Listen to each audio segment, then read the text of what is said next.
मंडळी, नागपुरात संघ परिवारातल्या 36 संघटनांची बैठक ही नुकतीच पार पडली आणि सगळ्यात महत्त्वाची गोष्ट ही आहे की कोणत्या समीकरणांमुळे अजित पवारांना आपण सोबत घेतलं याबाबत उपमुख्यमंत्री देवेंद्र फडणवीसांनी या बैठकीत सांगितलं आहे।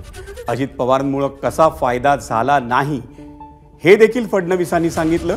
उमेदवारही महत्त्वाचा आहे, लोकसभेच्या अनुभवावरून शिकलो असं फडणवीसांनी या बैठकीत बोलून दाखवलं। आणि या संदर्भात अधिक माहिती देण्यासाठी आपल्या समवेत आहेत नागपूरचा प्रतिनिधी आपला रजत वशिष्ठ। रजत, नेमकी काय माहिती आहे या बैठकीची?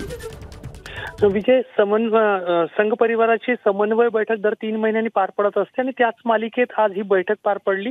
मात्र विधानसभा निवडणुकीच्या पार्श्वभूमीवर होणाऱ्या या बैठकीला महत्त्व होतं आणि त्यामुळेच स्वतः देवेंद्र फडणवीस भाजपच्या वतीने तब्बल 2.5 तास या बैठकीमध्ये सहभागी झालेले होते।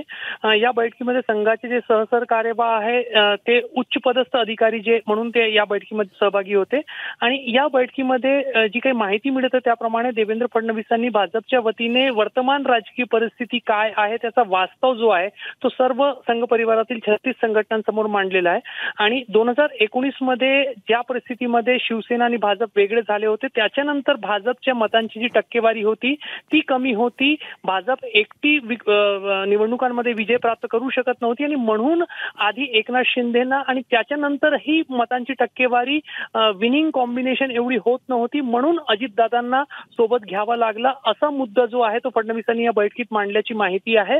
मात्र लोकसभा निवडणुकीच्या अनुषंगाने जेव्हा आता लोकसभा निवडणुकांच्या नंतर भाजपने या सर्व परिस्थितीचा अभ्यास केलाय तर ज्या काही गोष्टी समोर आले ते पण या बैठकीमध्ये मांडण्यात आलेले आहे।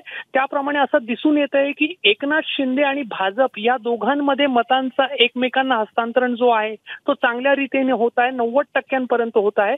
मात्र भाजप आणि अजितदादांच्या पक्षांमध्ये मतांचा जो हस्तांतरण व्हायला हवं, एकमेकांच्या उमेदवारांना जो मतांचा हस्तांतरण व्हायला हवा तो होताना दिसत नाही आणि तो लोकसभा निवडणुकीमध्ये पराभवाचा एक महत्त्वाचा कारण होता असा मुद्दा सुद्धा या बैठकीमध्ये मांडण्यात आल्याची खात्रीलायक माहिती आहे। त्यामुळे वर्तमान राजकीय परिस्थिती काय आहे, कोणत्या परिस्थितीमध्ये एकनाथ शिंदे आणि अजित पवार यांना सोबत घेतलं आणि त्याचा फायदा झाला आहे की तोटा झाला आहे, हा सगळा जो गणित आहे, समीकरण जो आहे तो या बैठकीत मांडण्यात आल्याची माहिती आहे।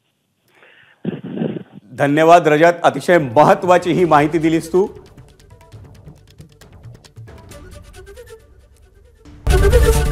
एबीपी माझा, उघडा डोळे बघा नीट।